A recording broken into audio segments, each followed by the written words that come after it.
Hello, everyone. This is Vet Talk, and I'm your host, Sergeant Gonzalo Duran. Today's honored guest is Atiba Day, Army veteran and community activist. Atiba, thank you for being here today.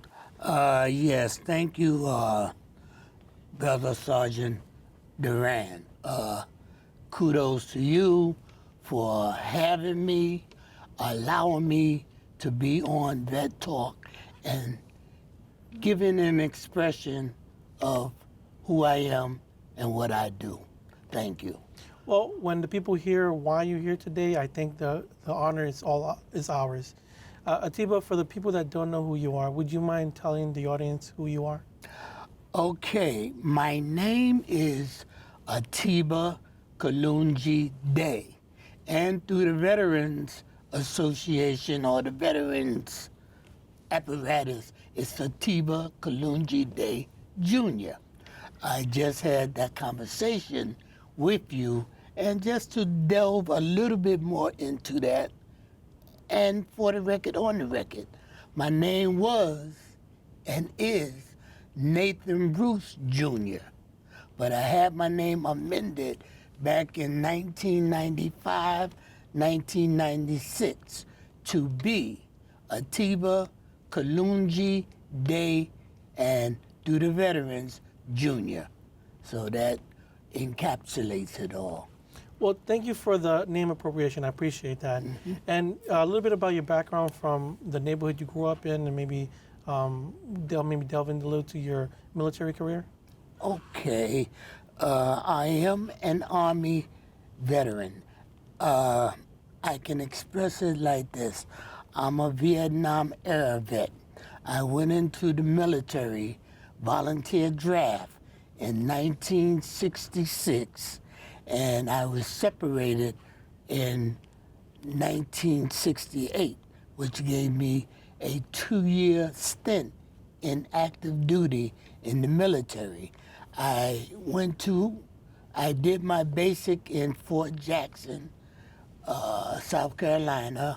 My overseas duty, I was stationed in Nuremberg, Germany, which was a whole different episode within itself. If I have time, I can go into that a little bit later.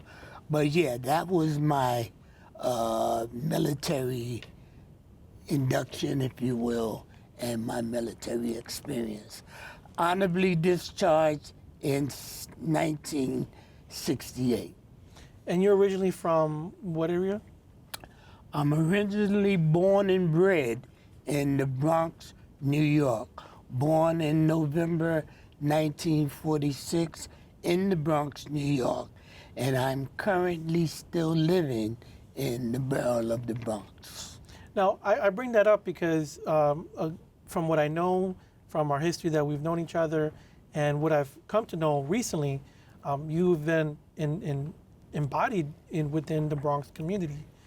So one of the topics I'd like to talk about today first is your story with the Bronx Cemetery, which is a veterans cemetery in West Farms, I believe? Yes. Would you jump into that a little bit? It is known as the Soldiers Cemetery. If I'm not mistaken, it's the name is escaping me, but it's the Soldiers Cemetery located on 180th Street, Bryant Avenue in the Bronx, New York. A 2-3 minute walk from something very popular, the Bronx Zoo. I got involved at the Soldiers Cemetery back in 2006, 2007.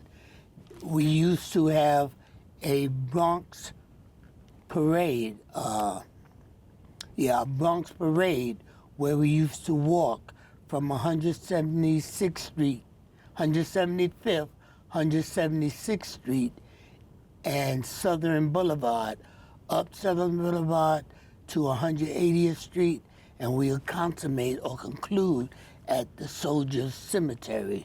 And from there we used to, scatter about, go into different areas to commemorate our gathering or commemorate the soldiers' cemetery and our involvement with a cookout or a gathering, if you will. And I started that I was involved in that in 2007, 2008, I think we did it. The last time we had a parade had to be back in 2018, 2019. The Bronx, that's what it was called, the Bronx Task Force Parade. Okay, I do remember that. Unfortunately I never attended it, and I'm assuming, obviously with the change in officials in that area, and I think the American Legion may be closing down in that area probably affected that. I'm going to look into that. That's something that's really interesting to me. Yeah. But thank you for giving that extra information. And for the audience that may not know, veterans there are very few, and I believe New York has at least one military cemetery where veterans are depending on their service status and their backgrounds and their discharge, can be buried in a New York State cemetery. Yeah. The one that we're talking about right now is more of a historical one. So those are from like back in the 1800s or and further back, I believe. So thank you for sharing with us that. Another topic I'd like to talk about is, I know you recently went on a trip to DC to speak to Hakeem Jeffries and his office members. Would you explain on some of that information? In my involvement with the Bronx chapter of NAVET, National Association for Black Veterans, the sitting commander and the regional commander, Kevin C. Meggett, organized a trip to visit the Washington, D.C., Hakeem Jeffries and his staff, so we were able to gather together, go to make expressions on how we're being treated as veterans, what our involvement is as veterans, what our involvement is as advocates for veterans in our area and veterans in general across the board. I said that I'm a member of NAVET, which is, again, National Association for Black Veterans, not of Black veterans, but for Black veterans, because we know we need to be able to have expressions of our own dealing with veterans of different ethnic backgrounds.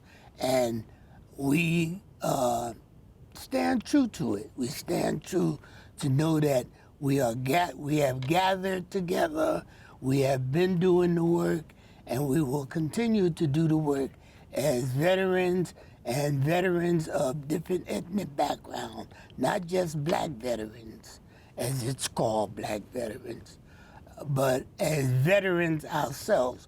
We get an expression, but our voice has never truly been heard, if that makes sense. So, no, I agree with you on that. We've talked briefly regarding voices not being heard, discrimination on other at different times. So thank you for bringing that up. But I was privy to that visit when you went to DC, and I remember one important thing that you did mention. You're like, I don't want people to know. I don't want people talking on behalf of us. I want us to be talking, and I thought that was so powerful, and it stuck with me on many different levels, and I've heard you speak on that at different times. I know you can't just regurgitate that speech that day, but would you talk on it a little bit? I could give a point of view, if you will.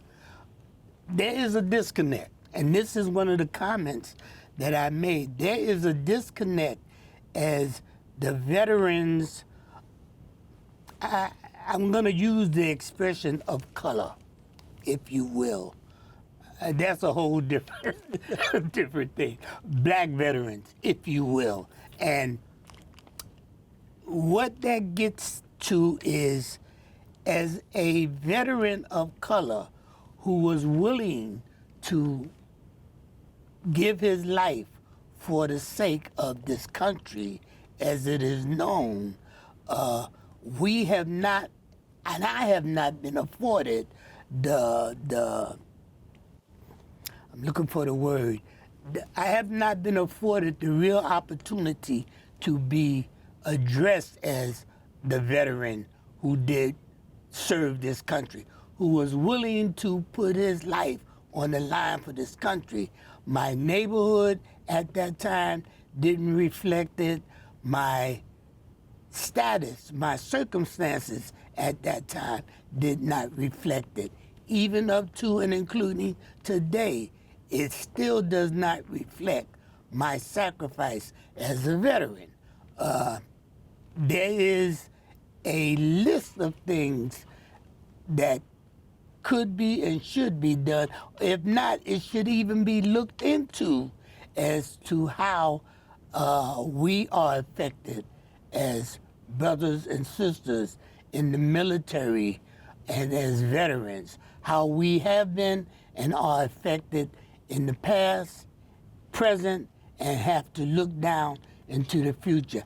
What the disconnect has done to us and is doing to us. Nice. If that. No, and I agree with you. And you know, we came in at two different generations in veteran in our time, and you know, for me, while I was in through boot camp, through my first duty stations, to my time there, you know, I didn't really see too much of a difference when I say in that content.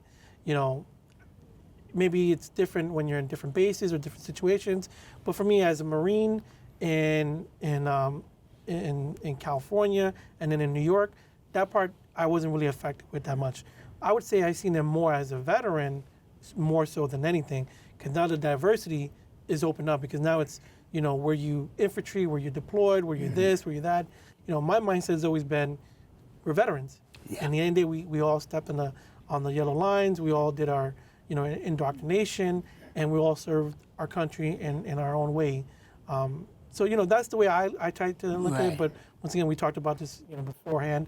Discrimination comes in many forms. So, Many forms. And, you know, but I think we hit on that more than enough today.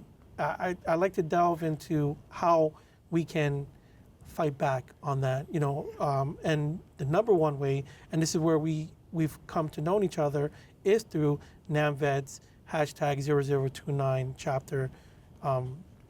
Would you go in a little more depth on not only your background with the organization, and then we'll move on to something that I really want to hit on. Okay. Again, NAMVET, the Bronx chapter #0029, which gives us our distinction, and our distinction has been one that I got involved with it in 2006, 2007. At the time, someone who you're very familiar with, Commander Leroy Archibald, was the sitting commander. But I also found out that Commander Archibald was also being guided and ushered into the commander's realm through some other veterans. I'll mention Joseph Gallant, Jerry White, Sedgwick Smith, which we affectionately call Brother R2. They were some of the lead people who I was involved with when I first got into the Bronx chapter. There's a number of different veterans. I could mention Carrie Taft, Walter Thomas, Joanne Session, just to name a few, at the local level, local chapter level. Then we were also involved with the state and regional level, which was at the regional level was this female veteran, Wendy McClinton, what's her name? Mariel Frazier, and another veteran who has since passed on, Brother Herbert Sweat, who was instrumental yet detrimental to the Bronx chapter and the overall. To my knowledge, at the time there was four standing chapters in the Bronx, Manhattan, Brooklyn, Queens. We never had a Staten Island chapter. The fifth or sixth one there was a strong women's chapter back during that time. And over the years, through different avenues, if you will, the other chapters began to falter along the way. But the Bronx chapter, as it was and as it is, was able to wave through the different storms and adversities, if you will, and the Bronx chapter stood the test of time. The Bronx chapter is still standing today through the trials and tribulations that it's been through. And the Bronx chapter is still striving to make sure that we maintain our voices. We mentioned the Bronx Cemetery, the Bronx Soldiers Cemetery. And I'm bringing that up because part of the Bronx chapter's mission statement and part of the mission statement of NAVET is to do monuments, to make sure we maintain cemeteries and veterans artifacts, veterans memorials, veterans statues, and all that's involved in that surrounding. And for the audience that may not know, the names that you are mentioning, these individuals, they started with NAMVETS and were instrumental in the foundation, but they've also branched out. You know, Sherry McClinton, I remember now, is the CEO of the Black Social Justice in Brooklyn. Herbert Sweats, I believe, he started a program with the correctional and the court system for the veterans. Yeah. Others have gone to work for the State Department, you know, et cetera, veterans, you know, organizations. So, you know, and I mentioned that, and I want to be specific because now when we talk about the event that you guys had just 2 or 3 weeks ago, that's the 20th anniversary of NAMVET's chapter #0029. You know, and that's not an easy thing to do, and especially during the time frames that we've had to cross in this last couple of years. Also, the work that's being done. You know, you hit on the preservation part, but we're also talking about policies that you guys are enactive. Each member has their own function, works like a unit for their own community, helping out in certain little ways, whether it's a parade, whether it's preservation, whether it's policy, whether it's this. And, you know, I remember I went to the anniversary. Now, I was one of the few people that were, let's say, I was not black there, but I'm like, you know, once again, the community there wasn't anything different or anything changes. Yeah. So I was very happy to see that and to be a part of that and to learn about that, because that pushed me to learn more and more than I knew before. Because once again, my involvement with Leroy Archibald, God rest his soul, rest in peace, Archie. You know, when I was advocating as a fresh veteran, you know, he was there, one of the first people to push me forward on the works that I've done, and a lot of people don't know. And I've been very fortunate to speak at NAMVET's regional event last year, so that people can understand, because there was a lot of NAMVET members that didn't know how much Archie was involved in local law 119 and helping Devil Dog and other organizations come together so that the discrimination, once again, that word discrimination, on veterans coming back home, student veterans not being able to use their GI Bill for the purposes of housing. So, in a dot of the work that's being done not only by NAMVETS and his members, that's just one tiny example. Another one was the soldiers cemetery that we spoke about, putting flags, cleaning up the area. Yeah. Those are things that the general population, they may not see it, but it's out there and it's being done, and it's being done by not only NAMVETS, but the veterans that are not only want to improve our community, but are doing it right now as well. So, we've hit on a lot of topics, but I want to talk one that's more personal for you, which is the Big Apple. I know I'm saying it wrong. The flights that they have. The Big Apple flight. Big Apple flight. Thank you. Would you tell us your experience on it? Yeah. Oh, I had such a tremendous experience dealing with, and my hat off to the organizers, the staff, and everyone involved and concerned with the Big Apple flight. I have heard about it over the years, but I myself never got involved in it. This past last month, this month, May the 9th, I was able to attend the Big Apple flight, and what a glorious, adventurous part of the journey. They organized us, a lot of different vets from the Vietnam era, to get together and do what they call give us our flowers while we were still here. What that means is that the organizers of the Big Apple flight got if I'm not mistaken, it was at least 77 some odd vets together. They got our information, they chartered a flight to take us to Washington, D.C.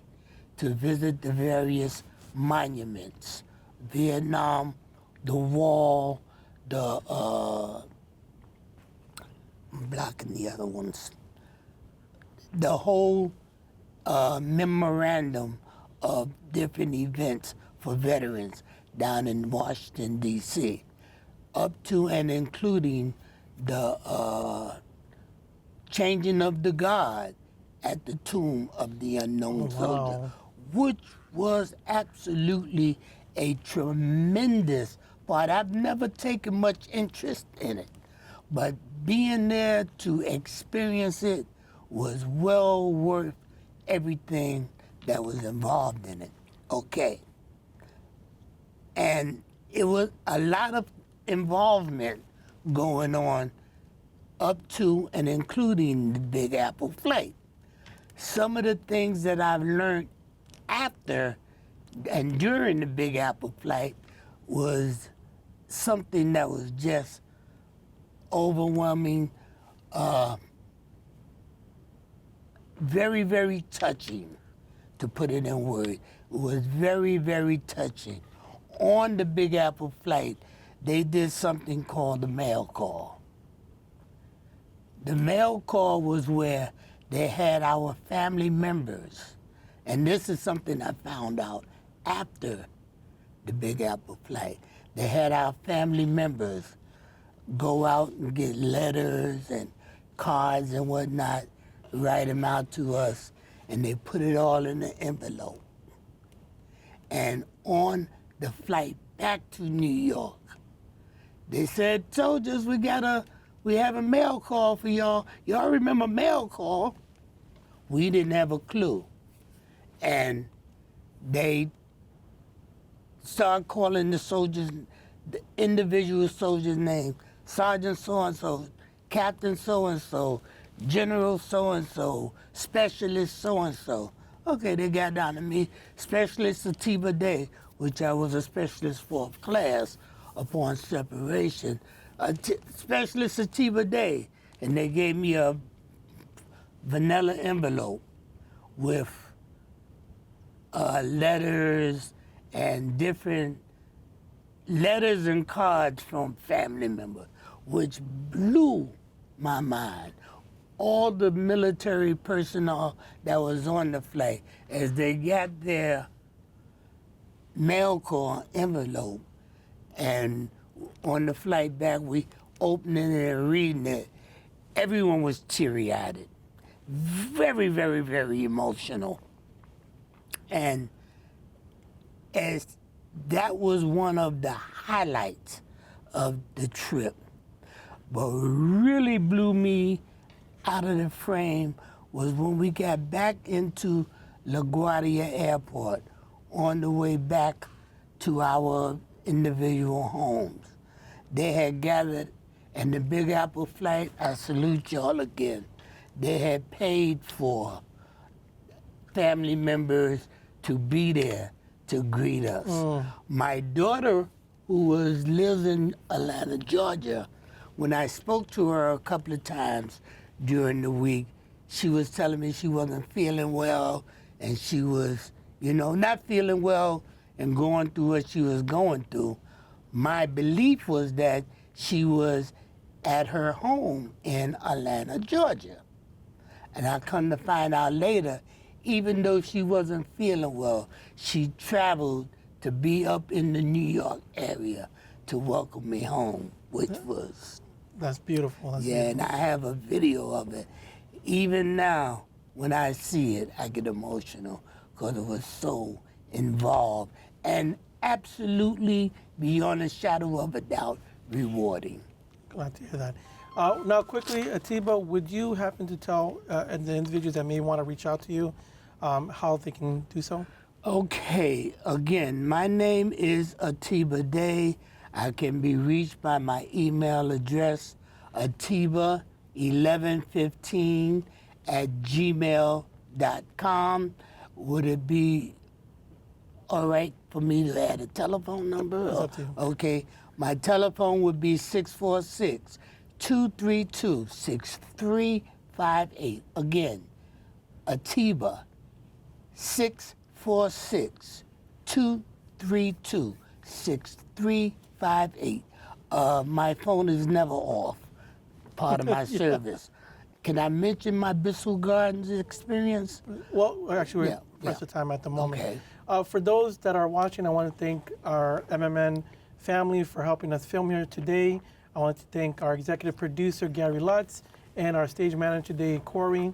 With that being said, I want to thank you all. God bless you, and God bless America.